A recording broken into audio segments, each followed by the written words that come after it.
Good morning, all of you. Am I audible to all? Good morning.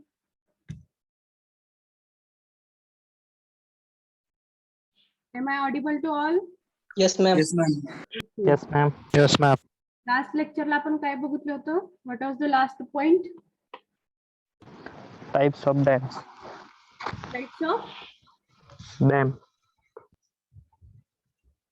Types of dam that we have seen, no? हेच बघितलं होतं का?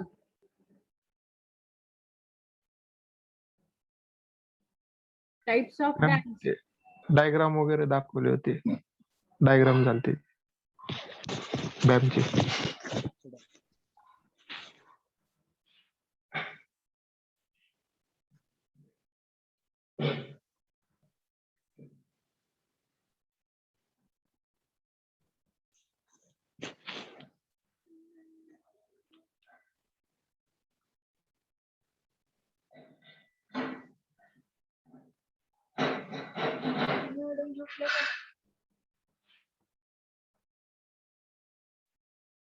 Okay, that points we have covered in the last lecture. Component of the dam site and what are the different types of the dams. That part we have completed. We have finished in the last lecture. Dam म्हणजे काय, डॅमचे component कुठले कुठले आहेत ते आपण बघितलं होतं. What are the components of the dam? Anyone can please? What are the components of dam?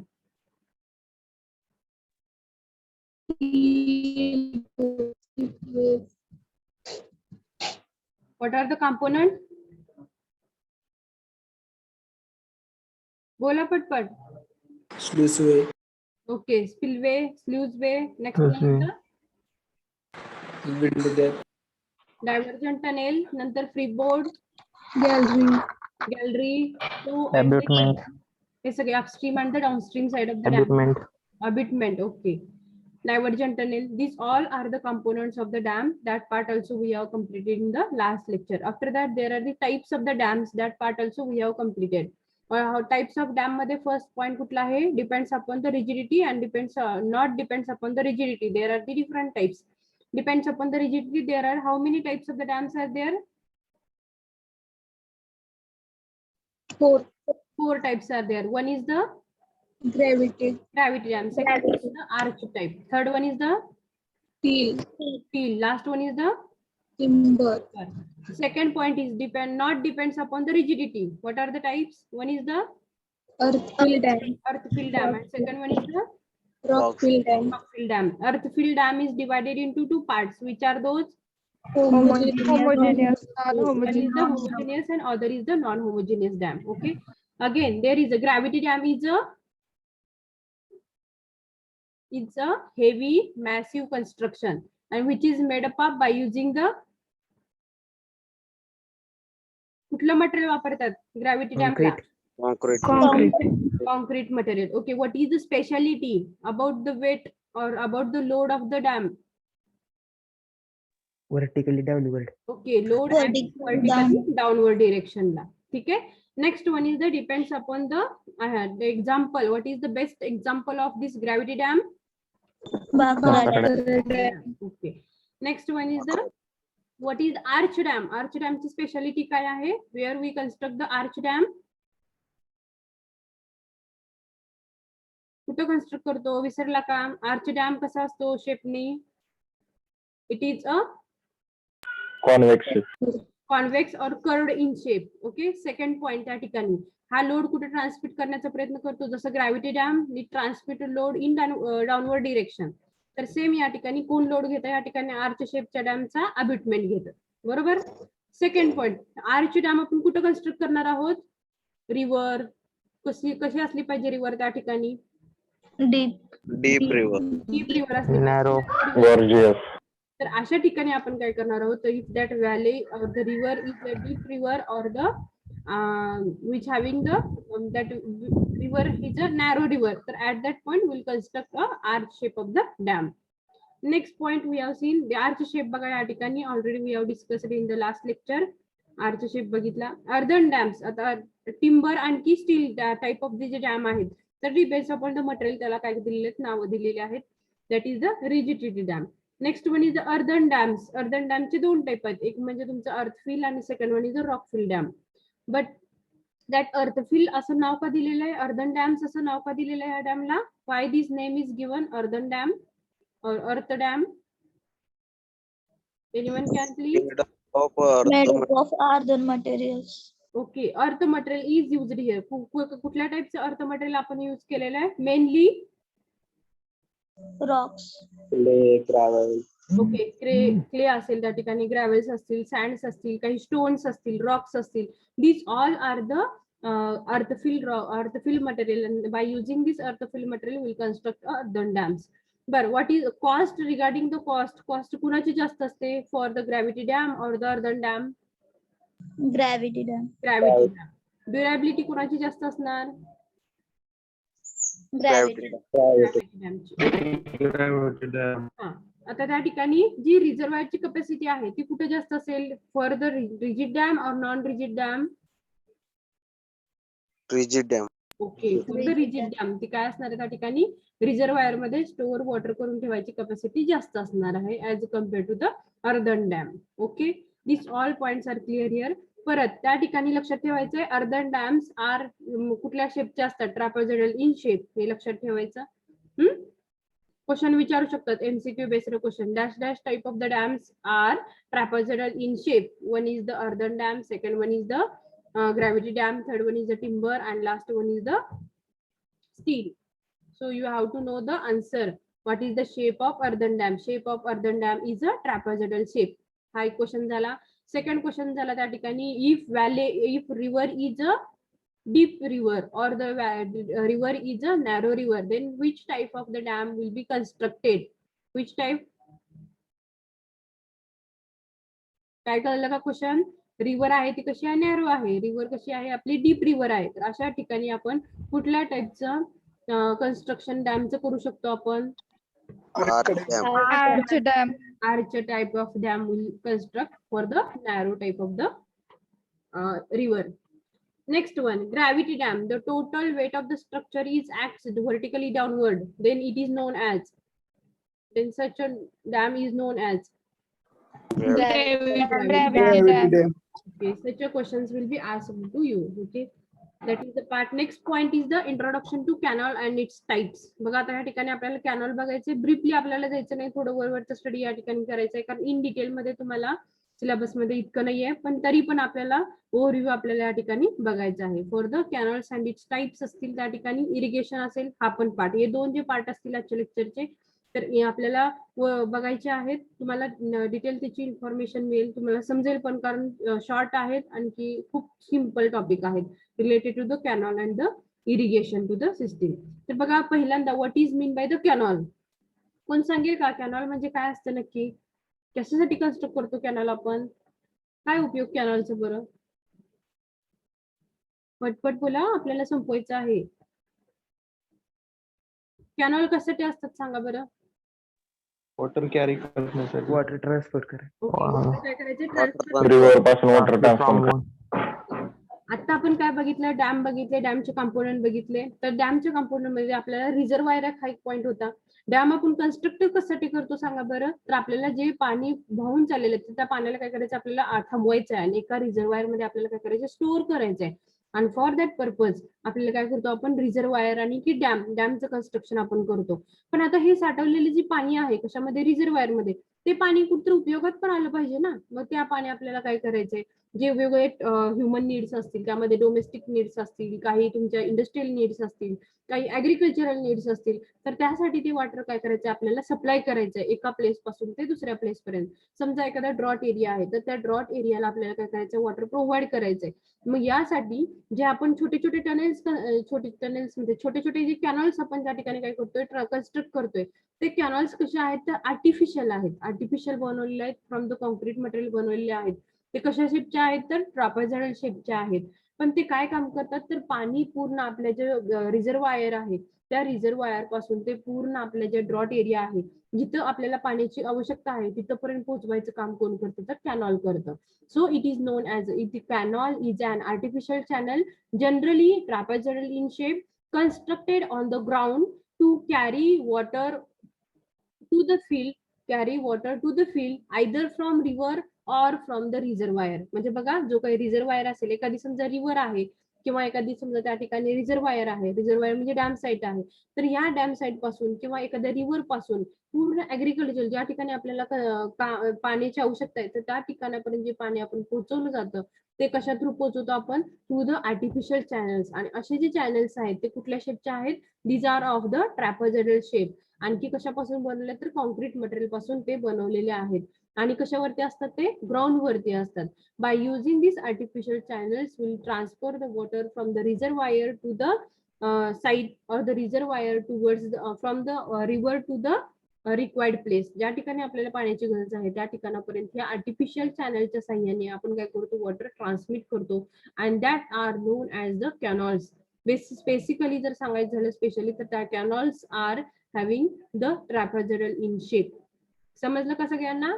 A canal is an artificial channel generally trapezoidal in shape constructed on the ground to carry water to the field either from ज्या ठिकाणी फील्डला, ज्या ठिकाणी समजा agricultural साठी लागणार आहे तर agricultural crop ज्या ठिकाणी आहेत तर त्या ठिकाणी आपल्याला पाणी काय करायचंय, सप्लाय करायचं आहे किंवा प्रोव्हाइड करायचंय, ट्रान्सफर करायचं आहे. किंवा एखादी इंडस्ट्री आहे किंवा एखादी डोमेस्टिक पर्पजेसाठी आपण यूज करतो तर ते पाणी आपण थ्रू द स्मॉल जे चॅनल्स आहेत, आर्टिफिशियल चॅनल्स जे कॅनॉल्स आहेत, तर त्याच्या थ्रू आपण काय करणार आहोत, वॉटर आहे ते आपण ट्रान्सफर करणार आहोत from one place to the another place. And that is nothing but a canal.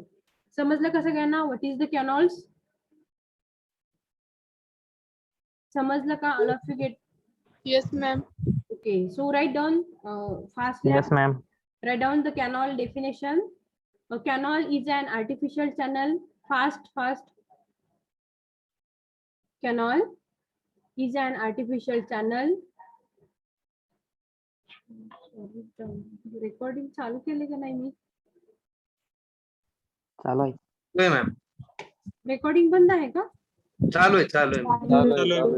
No problem.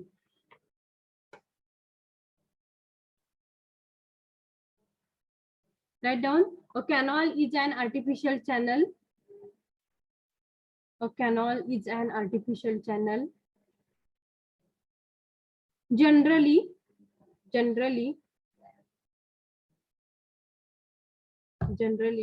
trapezoidal in shape.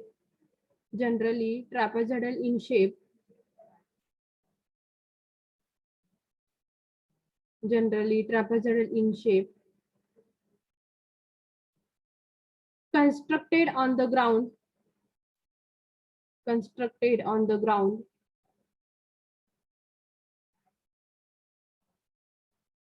Constructed on the ground to carry water. To carry water. To carry water.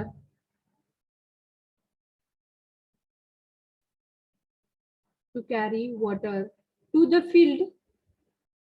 To the field. To the field. Either from the river. Either from the river. Either from the river. Or from a reservoir. Either from a river or from reservoir.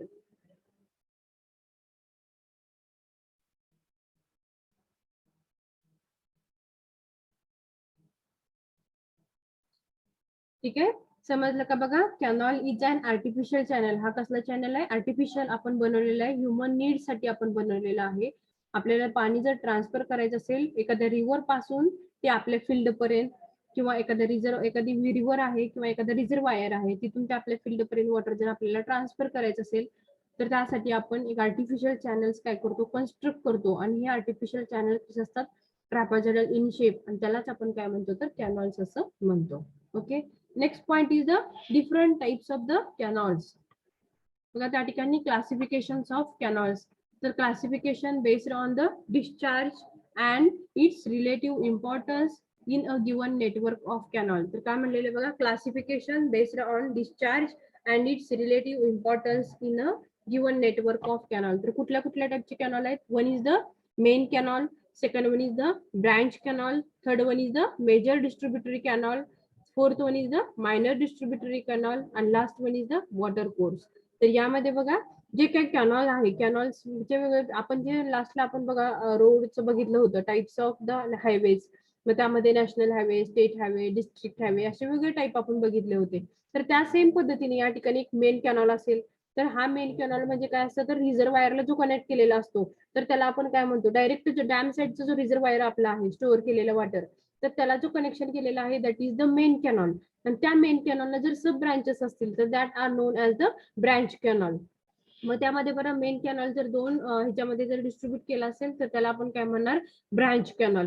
आणखी नंतर branch canal through जर आपण परत 2, 3, 4 अशा एकाच लाईनीला जर सब branches जर केला तर दॅट इज नथिंग बट जी मेन लाईन आहे तर मेजर डिस्ट्रीब्युटरी म्हणणार आहोत. आणि त्या मेजर डिस्ट्रीब्युटरीला जे काही छोटे छोटे कॅनॉल्स आपण काय करणार आहोत, जोडणार आहोत, तर त्याला आपण म्हणतो minor distributary canals. And last one is the water course. तर अशा पद्धतीने these are the classifications of the canals. We'll see one by one. So write down these types of the canals fast. Classification of canals. Write down classification of canals.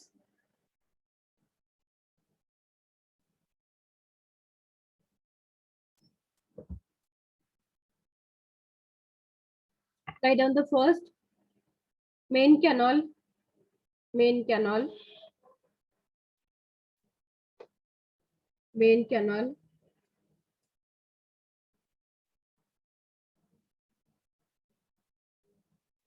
Second one is the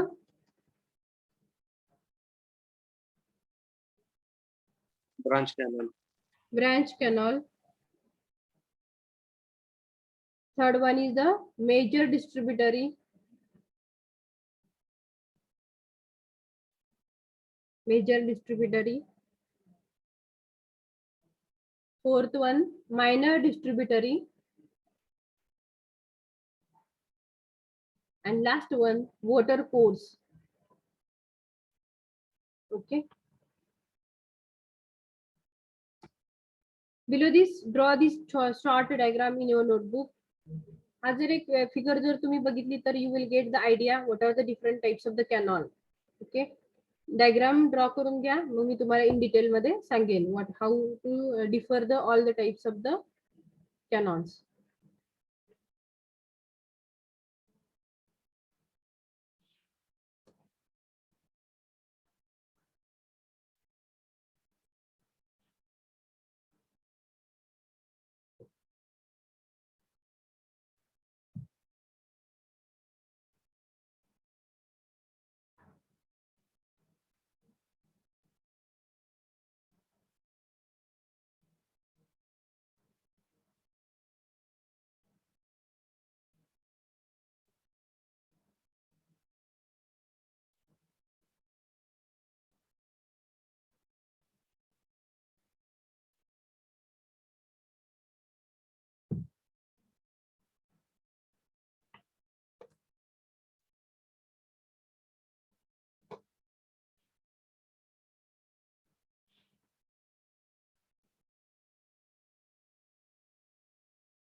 झालं का complete diagram काढून?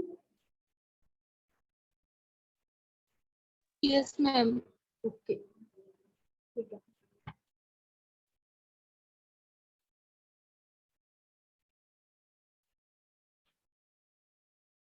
ठीक आहे, आता आपल्याला different types of the canals तुम्हाला बघायचे. तर या ठिकाणी बघा, हा जो आहे तो पार्ट रिझर्वायरचा दाखवलेला आहे. तर रिझर्वायर हा कुठं असतो? आपल्या डॅम साईडला. आपण ऑलरेडी बघितले की डॅमचे different types of the dam, different components of the dam. तर यामध्ये या कंपोनंटमध्ये हा आपला झाला रिझर्वायर. तर या रिझर्वायर पासून आपल्याला जो मेन कॅनॉल, आपला जो यामधून जे गेट ओपन करणार आहे किंवा आपण स्पिलवेज ओपन करणार आहोत, तर ती कशासाठी करतो आपण? तर काय करायचं आपल्याला त्या ठिकाणी वॉटर, एक्सेस वॉटर आहे ते रिमूव्ह करायचंय. मग ते ओपन केल्यानंतर जे वॉटरला मेन कॅनॉल जो जोडलेला आहे, कारण वॉटर डिस्ट्रीब्यूट करायचं ना आपल्याला, वॉटर ट्रान्सफर करायचंय. मग जो कॅनॉल आपल्याला जोडलेला असेल तर त्या कॅनॉलला आपण म्हणणार आहे मेन कॅनॉल. तर या मेन कॅनॉल नंतर परत याचं 2 डिव्हिजन मध्ये केलेलं आहे की मग त्याला काय म्हणणार आहे? जर डिवाइड केलं, main canal is divided into 2 part, तर त्याला आपण काय म्हणणार आहोत? Branch canal. परत या ब्रांच कॅनॉलची ही एक मेन लाईन झाली, या ब्रांच कॅनॉलची ही एक मेन लाईन झाली आणि ह्या मेन लाईनलाच आपण काय म्हणणार आहोत? Major distributary canal. आणि ह्या मेजर डिस्ट्रीब्युटरी कॅनॉललाच परत जे सब ब्रांचेस जे जोडलेले आहेत कॅनॉलच्या, that are the minor distributary कॅनॉल्स. समजलं कसं? त्यांना रिझर्वायर आहे या ठिकाणी डॅमचा. या रिझर्वायरला जे काय करणार, कशामधून? रिझर्वायर मधून पाणी काय करणार आहे आपण? काय करणार आहे? Excess amount of water spillways through आणि की गेट थ्रू आपण काय करणार आहोत? रिलीज करणार आहोत. हे पाणी जेव्हा आपण रिलीज करणार तर त्यावेळेला जो कॅनॉल जोडलेला असणार आहे, that canal is non as the main canal. And after this main canal, again this main canal is divided into the 2 branches. तर या 2 ब्रांच मध्ये जर डिवायडेशन केलं तर त्याला ब्रांच कॅनॉल असं म्हणणार.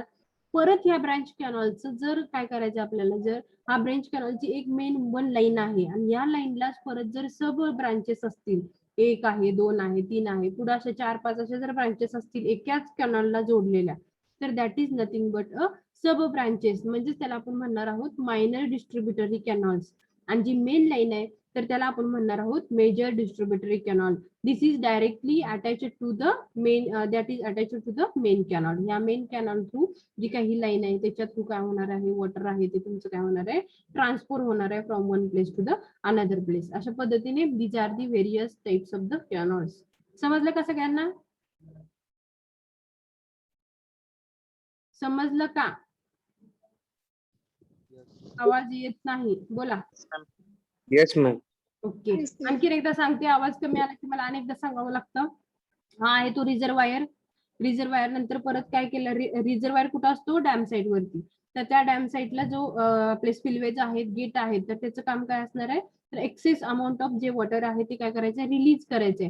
मग त्या ठिकाणी वॉटर जेव्हा रिलीज होणार आहे तर ते कुठून तरी बाहेर पडणार ना, तर त्या रिमूव्ह करण्यासाठी, वॉटर ट्रान्सफर करण्यासाठी डॅम साईड पासून जे काही कॅनॉल्स जे त्या ठिकाणी जोडलेले आहेत, त्या ठिकाणी डॅम साईडला जो मेन कॅनॉल आहे तर त्याला तो जोडलेला असणार आहे कशाला? तुमच्या रिझर्वायरला. That is nothing but a main canal. या मेन कॅनॉल मध्ये भरपूर पाणी असणार आहे. परत त्या पॅनॉलचं काय करायचं? आपल्याला डिस्ट्रीब्युशन करायचं आहे. मग त्यामध्ये ब्रांच 1, ब्रांच 2 असं त्या ठिकाणी काय होणार आहे? डिस्ट्रीब्युशन होणार आहे.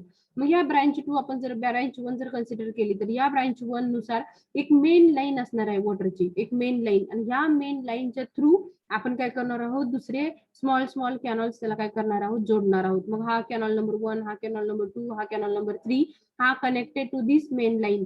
आणि या मग ब्रांच कॅनॉलला आपण, ह्या कॅनॉलला आपण काय म्हणणार आहोत? तर मायनर डिस्ट्रीब्युटरी कॅनॉल. म्हणजे मेजर जो डॅम आहे, मेजर डिस्ट्रीब्युटरी जी लाईन आहे तर त्याला जर कनेक्शन केलेले असतील तर that is nothing but a minor distributary canals. आणि मेजर लाईन म्हणजे काय?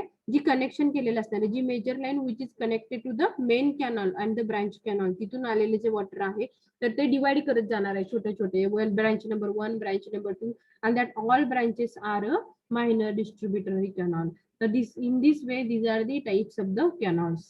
समजलं सगळ्यांना? डायग्राम वरून सोपं आहे समजण्यासाठी. ओके, फील्ड चॅनल काय? कुठे आहे फील्ड चॅनल?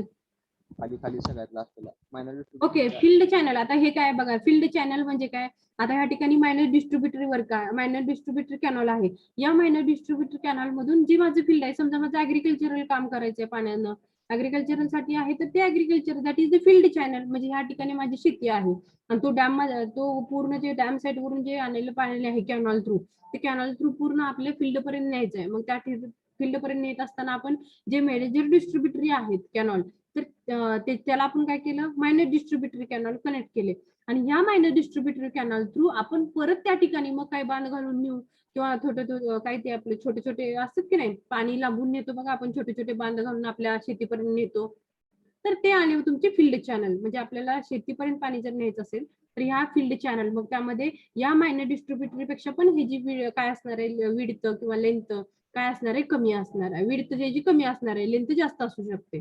समजलं का? समजलं का तुम्हाला काय म्हणते मी? आपल्या समजा शेतीला पाणी मला काय करायचंय, प्रोव्हाइड करायचं आहे, एक टाकी आहे, तर या टाकीतलं पाणी मला आपल्या शेतीला आता वापरायचंय, तर मग मी टाकीपासून पाणी पूर्ण त्या माझ्या शेतीपर्यंत मी कसं नेणार, एक छोटा बांध घालून नेणार ना त्या बांधा थ्रू. म्हणजे ओल्ड पद्धतीने झालं तर सांगायचं झालं तर म्हणजे काय झालं, तो एक फील्ड चॅनल झाला आणि ह्या चॅनल थ्रू आपण काय करतोय, वॉटर आहे ते आपल्या फील्ड पर्यंत प्रोव्हाइड करतो. That is nothing but a field channel. समजलं का आता? समजलं का? Yes ma'am. नेक्स्ट पॉइंट बघूयात.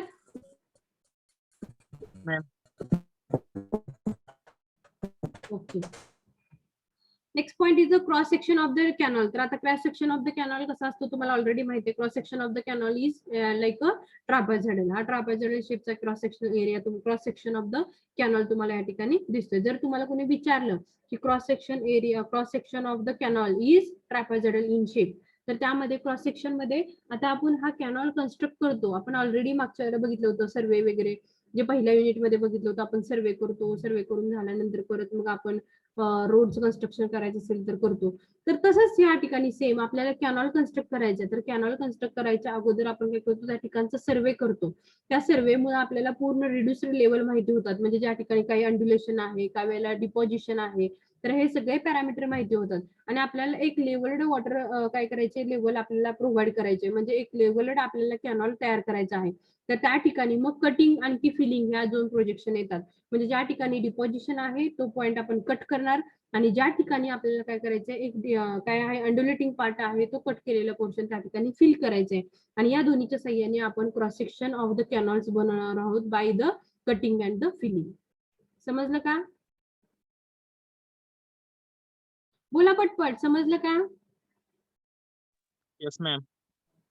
कटिंग आणखी फिलिंग, ज्या ठिकाणी काय आपल्याला प्लेन बनवावं लागेल ना. समजा आता माझं कॅनॉल मी कन्स्ट्रक्ट केलेलं आहे आणि माझे आता काय आहे, त्या ठिकाणी हिली एरिया आहे आणि पुढं काय आहे तुमचा समजा तर अंडुलेटिंग पार्ट आहे, तर वॉटर जास्त ट्रान्सपोर्ट होणार ना त्या ठिकाणी. आणि समजा असं जे लेवलला आपण कॅनॉल कन्स्ट्रक्ट करू शकतो का? नाही करू शकत ना. म्हणजे कॅनॉल कसा पाहिजे, लेवल्ड पाहिजे.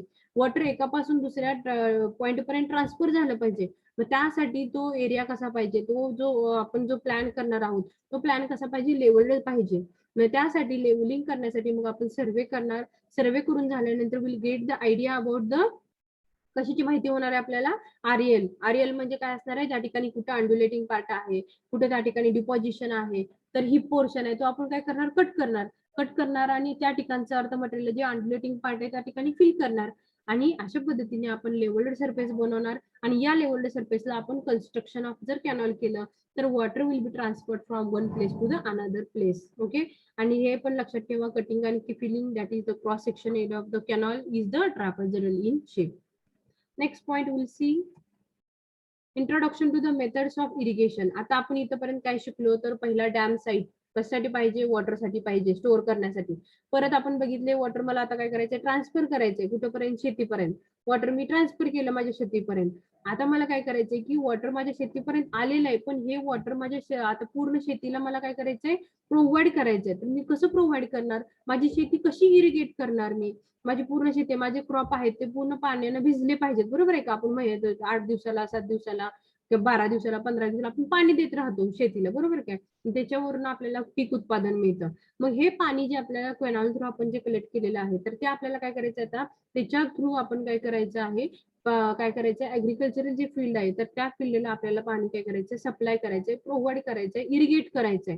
तर इरिगेशन हा पॉइंट या ठिकाणी येतो. मग त्याला आपण म्हणतो इरिगेशन. आणि जे मेथड जे आपण यूज करणार आहोत for the irrigation of crop, for the irrigating the crops, that is nothing but a irrigation, methods of the irrigation. बघा काय लिहिलेलं आहे, Irrigation may be defined as the process of supplying water by artificial means to agricultural field for the crop production.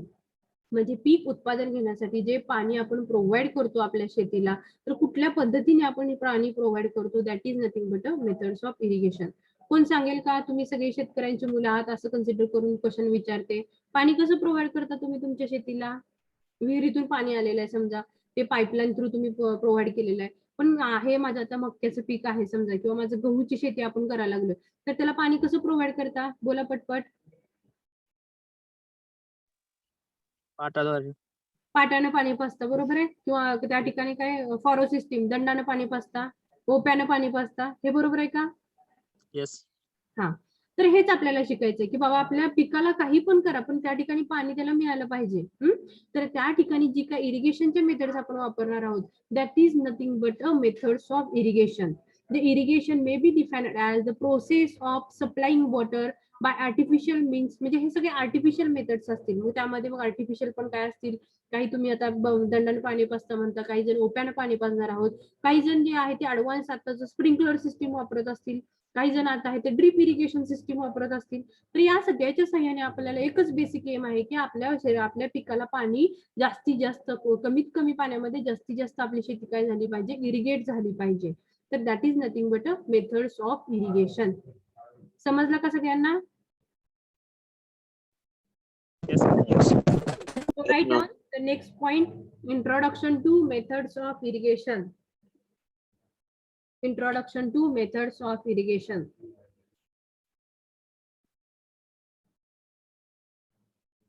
Write down. Introduction to methods of irrigation.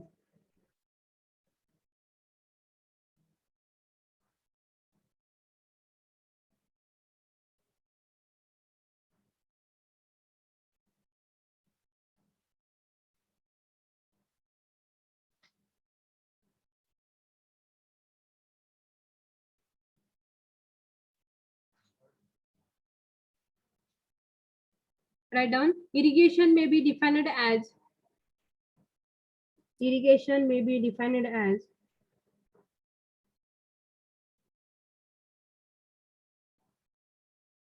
irrigation may be defined as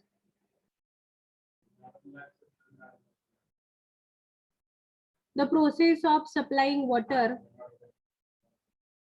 The process of supplying water by artificial means. By artificial means to agricultural field. To agricultural field for crop production.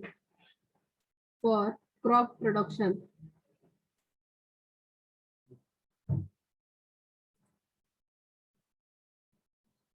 Okay. We'll move towards the different methods of irrigation. तर या ठिकाणी बघा, there are the mainly, आता या ठिकाणी बघा types of methods of irrigation. आपण कुठल्या कुठल्या पद्धतीने आपली शेती आहे ती इरिगेट करतो, तर त्या ठिकाणी बघा मेथड्स आहेत. One is the surface irrigation and second one is the sub surface irrigation. तर सरफेस इरिगेशन म्हणजे काय? ऑन द अर्थ आपल्याला काय करायचंय, म्हणजे आपल्या वेगळ्या मेथड्स आहेत, तुम्ही आता बोललात त्या सगळ्या मेथड्स वापरून आपल्याला काय करायचंय, आपले क्रॉप जे आहेत तर ते काय करायचे? इरिगेट करायचे आहेत. सप्लाय ऑफ वॉटर, आपल्याला काय करायचं? वॉटर सप्लाय करायचं आहे. तर there are the two methods, one is the macro irrigation and second one is the micro irrigation. Macro and micro irrigation. Okay, macro and the micro irrigation. मग त्यामध्ये मग micro असेल तर त्यामध्ये मायक्रो म्हणजे मोठ्या पद्धतीने आपल्याला त्या ठिकाणी जे ओल्ड मेथड्स आहेत त्या सगळ्या कशामध्ये येणार आहेत? तर तुमच्या मॅक्रो इरिगेशन मध्ये येतील. आणि मायक्रो म्हणजे काय? नवीन ट्रेंड, कमीत कमी पाण्यामध्ये जास्तीत जास्त क्रॉप्स आपल्याला कसे इरिगेट करता येतील, that is nothing but a micro irrigation. तर तुम्हाला या ठिकाणी ते write down first types of irrigation. Will see one by one. Types of irrigation methods, types or methods of irrigation.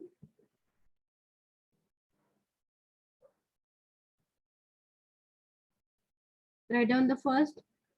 Mainly there are two types of irrigation. Mainly there are two types of irrigation.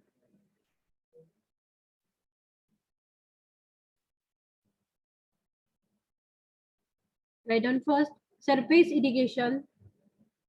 Surface irrigation.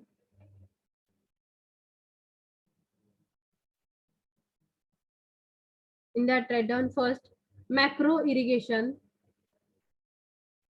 Macro irrigation. And second, micro irrigation. Micro irrigation. Below this, write down second point, subsurface irrigation. Subsurface irrigation म्हणजे काय? Underground water. Subsurface irrigation. Below this, write down surface irrigation with the different types. Write down surface irrigation.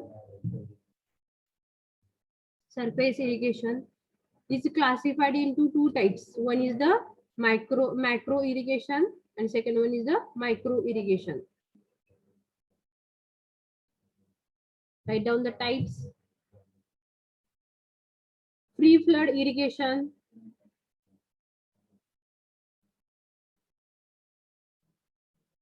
Second, border strip irrigation.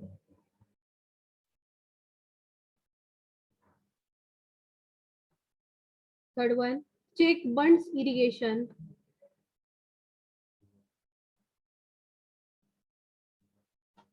And last, furrow irrigation.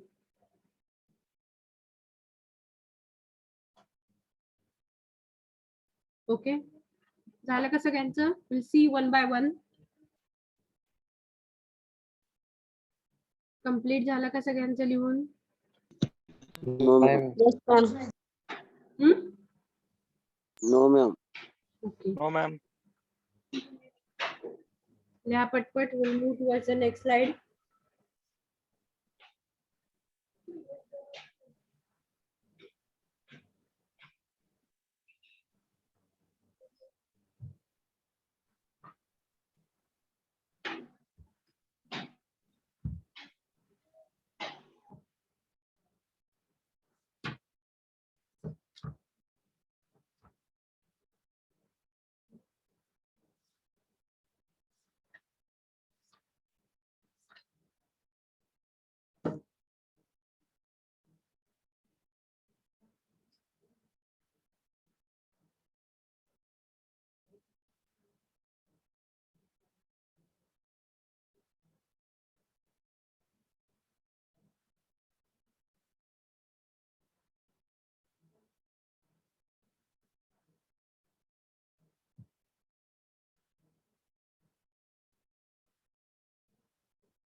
Completed झालं सगळ्यांचं लिहून types of the irrigation और the methods of irrigation.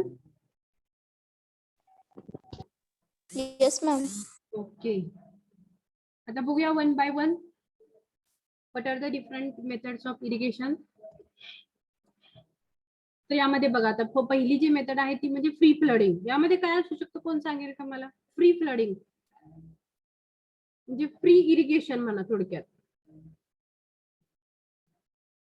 बोला,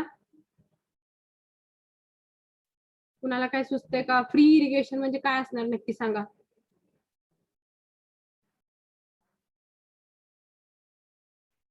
spray type irrigation. बोला. ठीक आहे, मी सांगते ऐका. तर फ्री फ्लडिंग म्हणजे काय? आता समजा आपली शेती आहे ती कशी आहे, आपला जो स्लोप आहे आपल्या शेतीचा तो कसला आहे समजा, आता कसा आहे, अप अँड डाऊन आहे, म्हणजे वरचा अप आहे खाली डाऊन स्लोप आहे. तर अशा वेळेला आपण काय करतो, जे पाणी आहे समजा भरपूर पाणी आहे आपल्याकडे, तर त्यावेळेला काय करणार आहे आपण फ्री फ्लडिंग म्हणजे free irrigation of the crop. म्हणजे वरून एकदा सोडले की पूर्ण खालीपर्यंतच पाणी जाईपर्यंत आपली शेती पूर्ण इरिगेट होईपर्यंत आपण निवांत.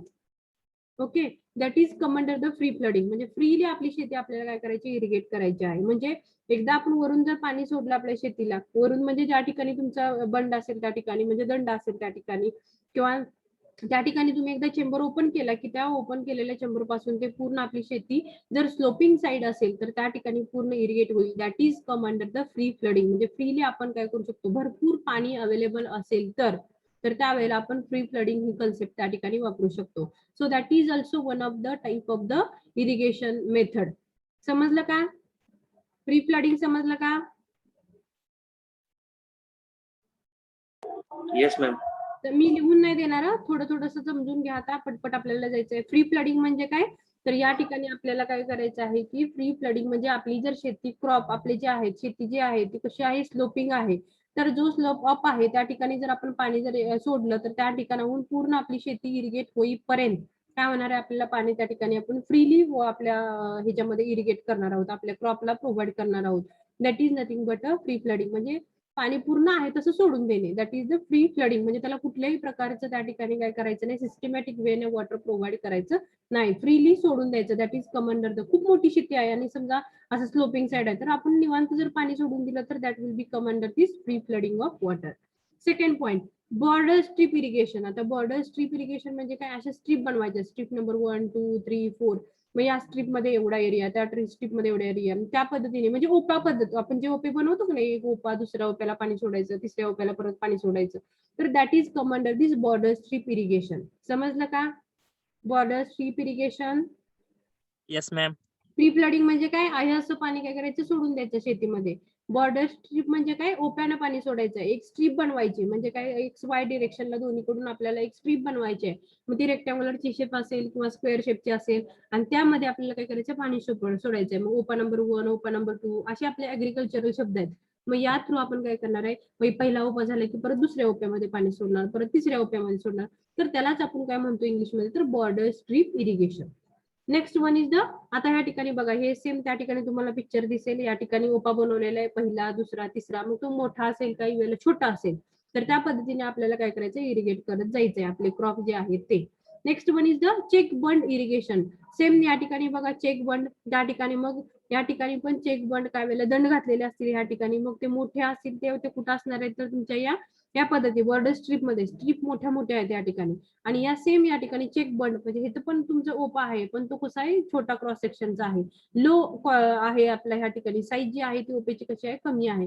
पण ही पण सिस्टम आपण युज करून काय करतो, या ठिकाणी आपल्याला क्रॉपला काय करतो, इरिगेट करतो. नेक्स्ट पॉईंट या ठिकाणी फॅरो इरिगेशन, जे दंडाने पाणी सोडणार आहेत. म्हणजे बघा दंडावरती काय असणार आहे, वरती आपलं पीक असणार आहे, आणखी मध्ये जो पूर्ण काय केलेलं आहे, पाणी पूर्ण रिव्हर. आता ह्या ठिकाणी तुम्हाला दिसतंय यामध्ये पीक वरती आहे, खालून पाणी पूर्ण काय होतं त्या ठिकाणी फ्लो होतोय, त्याच्या थ्रू काय होणार आहे, त्याला पिकाला पाणी मिळणार आहे. तर that is also one of the type of the FARO irrigation. त्याला आपण फिरो इरिगेशन म्हणतो, म्हणजेच काय, दंडाने पाणी सोडणं. पण ह्या ज्या शेती आहेत, हे जे पाणी, हे जी शेती आहे ह्याला जे आपण पाणी या पद्धतीने जे प्रोव्हाइड करतो, कुठल्या सिस्टीमने, तर फॉरो सिस्टीमने म्हणा, किंवा आपली सेकंड सिस्टीम होती ती फ्री फ्लडिंग म्हणा, किंवा चेक बंडच्या साह्याने हे जे आपण पाणी प्रोव्हाइड करतो शेतीला, तर त्यासाठी जे काही रिक्वायर्ड जे पाणी रिक्वायर्ड आहे तर ते पाणी कसं आहे, भरपूर पाणी रिक्वायर्ड लागणार आहे त्या ठिकाणी. का तर एका प्लेस पासून ते दुसऱ्या प्लेस पर्यंत पाणी जाण्यासाठी त्या ठिकाणी काही इव्हॅपोरेशन लॉस होऊ शकतात. दुसरी गोष्ट म्हणजे हे जेव्हा पाणी दंडाने सोडणार आहे तेव्हा काही पाणी काय होणार आहे, खाली पूर्ण शेतीमध्ये झिरपणार आहे. तर त्या ठिकाणी पाण्याचं काय होऊ शकणार आहे, लॉस होऊ शकणार आहे. मग त्यासाठी जे काही नवीन ट्रेंड्स या ठिकाणी आलेले आहेत, म्हणजे त्या ठिकाणी मग नवीन मग पद्धती जर पाण्याच्या प्रोव्हाइड करायच्या जर बघितल्या पिकासाठी, तर त्या कुठल्या कुठल्या आहेत, तर स्प्रिंकलर सिस्टीम आणखी ड्रीप सिस्टीम. तर त्याच्या थ्रू पण आपण कमीत कमी पाण्या थ्रू काय करणार आहोत, जास्तीत जास्त शेती आपल्याला काय करायचे, इरिगेट करायचे आहे. तर यामध्ये मग त्या ठिकाणी ह्याला आपण म्हणतो मॅक्रो इरिगेशन. मॅक्रो MA म्हणजे काय, मॅक्झिमम. MI म्हणजे छोट्या पाण्यामध्ये आपल्याला जास्त शेती इरिगेट करायची. MACRO म्हणजे काय, तर जास्त पाण्यामध्ये आपल्याला शेती कमी आपल्याला इरिगेट होईल. आणि मायक्रो म्हणजे कमी पाण्यामध्ये आपली जास्त शेती काय होणार आहे, इरिगेट होणार आहे. That is the drip irrigation and the sprinkler irrigation. तर ड्रीप इरिगेशन साठी पाणी कमी लागणार का नाही, बरोबर आहे की नाही सांगा जरा. आता मी फ्युरो सिस्टीम वापरते, दंडानं पाणी पाजते मी आपल्या शेतीला, तर त्यासाठी जे काही लागणारं पाणी आहे ते कमी असेल की ड्रीप इरिगेशनचं पाणी कमी असेल, बोला पटपट. ड्रिप इरिगेशन कमी असणार आहे. मग ड्रीप ना आणखी स्प्रिंकलरना काय करायचं, आपल्या शेतीला आपल्याला पाणी प्रोव्हाइड करायचं आहे. मग आता यामध्ये ड्रीप इरिगेशन स्मॉल स्पेसिंग करणार, एक मेन लाईन असणार, त्या मेन लाईन छोटे छोटे छोटे काय असणार आहे, तुमचे होल्स असणार आहेत, म्हणजे ड्रीप असणार आहे थोडके. त्या होल्स मध्ये आपण ड्रीप बसवलेले असतात.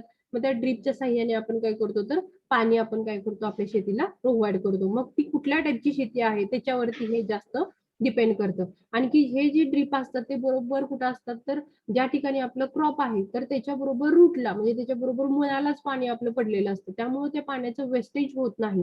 जे पाणी आपण शेतीला प्रोव्हाइड करणार आहोत ते पाणी ऑटोमॅटिकली काय होणार आहे, त्या ठिकाणी कंझ्युम होणार आहे. कारण त्या ठिकाणी आउटपुट आपल्याला जास्त मिळेल. ज्या ठिकाणी पाणी पाहिजे त्याच ठिकाणी ते पाणी काय होणार आहे, पडणार आहे. त्यामुळे ज्या डायरेक्ट रूटला पाणी त्या ठिकाणी मिळाल्यामुळे जे काही फील्ड थ्रू आपल्याला मिळणारे प्रोडक्शन आहे ते पण काय असणार आहे, जास्त असणार आहे. नेक्स्ट पॉईंट जर बघितला तर तुम्ही स्प्रिंकलर इरिगेशन, तुम्ही हे पण बघितलं असेल. स्प्रिंकलर इरिगेशन, स्प्रिंकलर इरिगेशन काय केलं जातं, डायरेक्ट एक पाईपलाईन असते, त्याला स्प्रिंकलर्स बसवलेले असतात आणि ह्याच्या थ्रू काय केलं जातं, पूर्ण शेती आहे ते मग एक लाईन स्प्रिंकलर केली. स्प्रिंकलर लाईन 4-5 बसवलेले असतील, प्रत्येक डिपेंड्स अपॉन द एरिया. तर त्यामध्ये एक लाईन जर स्प्रिंकलर चालू केलं तर त्याच्या आसपासचा जितका क्रॉस सेक्शन एरिया इरिगेट होईल तो कसा होणार आहे, तर कमीत कमी पाण्यामध्ये जास्तीत जास्त शेती आपल्याला काय होणार आहे, त्या ठिकाणी इरिगेट होणार आहे. त्यामुळे जे मिळणारं जे आपल्याला त्या ठिकाणचा रिझल्ट आहे तो पण कसा असणार आहे, जास्त असणार आहे. म्हणजे ह्या ठिकाणचं कुठलं टेक्निक या ठिकाणी वापरलेलं आहे, स्प्रिंकलर सिस्टीम.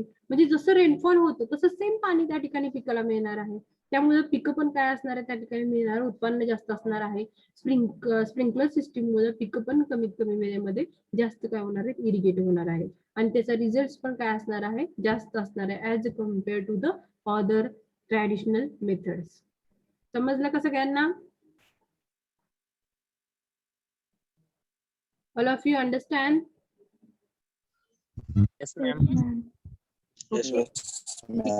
आणि लास्ट पॉइंट मग यामधला राहतो, तो पॉइंट कुठला आहे बघा आपला, तर that is the sub surface irrigation. तर सब सरफेस इरिगेशन म्हणजे काय, तर आपलं क्रॉप आहे पण अंडरग्राऊंड वॉटर जे असतं अवेलेबल, किंवा काही पाईपलाईन्स पण प्रोव्हाइड केलेले असतात. मग या पाईपलाईन्स थ्रू पण काय होतं, काय वेळेला एखादी पाईपलाईन फुटलेली असेल किंवा काय वेळेला आर्टिफिशियली या वॉटर थ्रू सबसॉइल मध्ये आपण काय करतो, पाईप्स थ्रू आपण इन्व्हॉल्व्ह करतो, जेणेकरून अंडरग्राऊंड ते वॉटर आपल्या शेतीला मिळावं. म्हणजे समजा एखाद्या ठिकाणी काही स्मॉलर डेप्थ वरती पण वॉटर अवेलेबल असतं शेतीमध्ये, आपल्या जमिनीमध्ये, तर त्यावेळेला त्या अंडरग्राऊंडला जर कमी डेप्थ वरती जरी वॉटर अवेलेबल असेल तर ते पण आपल्या शेतीला काय होणार आहे, फायदेशीर होणार आहे. का तर त्या ठिकाणी आपल्या शेतीला काय होणार आहे, जर खालून पण इन्फिल्ट्रेशन रेट म्हणतो, त्या इन्फिल्ट्रेशन मुळे आपल्या शेतीला पाणी मिळणार आहे. समजा आपली जर एखादं झाड आहे, समजा त्या झाडाच्या जवळपास कुठतरी एखादी विहीर आहे, त्या विहिरीत जर पाणी असेल किंवा समजा तर त्याच्यामुळे सुद्धा ती जे प्लेस आहे, जे ठिकाणी झाड आहे ते कसं हिरवगार राहतं की नाही, बरोबर आहे की नाही.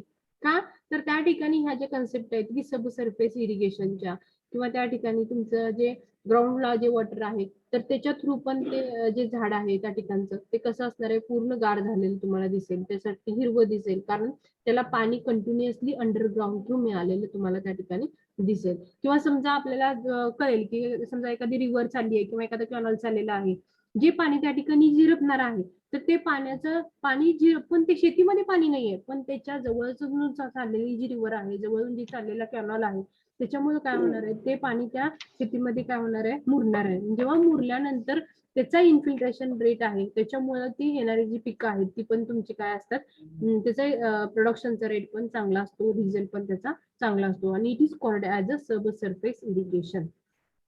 समजलं का सगळ्यांना? हे पॉईंट काही मी लिहून देणार नाही, तुम्ही स्वतः लिहा परत. Okay, remaining part. आता नेक्स्ट पॉईंट जो आहे तो आपला रेन वॉटर हार्वेस्टिंगचा पॉईंट आहे. That point will see in the next lecture. Okay, thank you all.